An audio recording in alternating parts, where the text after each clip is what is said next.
نوموړی زده کړیال چې د خوست میخانیکي انسټیټیوټ کې د کمپیوټر ساینس په برخه کې زده کړې ترسره کوي په دې وتوانېده چې په لومړي ځل د لیپانکارټ فارماکولوژي یا د نړۍ په کچه کارېدونکو درملو د پیژندنې کتاب په بریالیتوب سره ګوګل پلی سټور ته پورته کړي.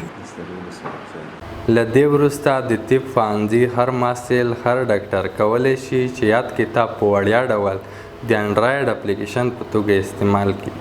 یاده پروژه مې 15 میاشتې مخکې اخیستې وه.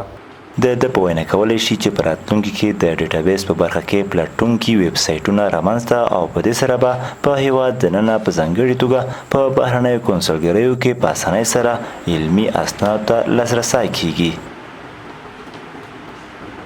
ما سره یو بل هم د هیواد په سطحه یا که ووایو په کل کې په نړیواله سطحه یوه بله پروژه هم شته دی چې هغه یو ویب سایټ دی.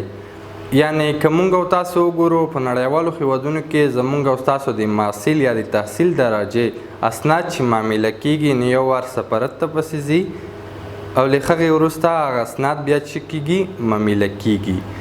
نو له دې ستونزې به خلاص شي. زه داسې یو ویب سایټ جوړوم چې هلته فقط اساس نمبر د افغان محصل یا د افغان ډاکټر یا د افغان انجینر اساس نمبر پکې اچول کیږي په سیستم کې. نو ټول د اسنادو تاییدي به هلته په مکمل ډول لاسته بلخوا د همدې انسټیټیوټ مسؤلین وایي که چیرې په مالي برخه کې ستونزې هوارې شي ګڼ نور نوښتونه به رامنځته شي. په دې کې داسې کادرونه شخصیتونه شتون لري چې که هغې ته چېرته مالي امکانات برابر شي نو دوی به د نړۍ په سطحه وځلېږي.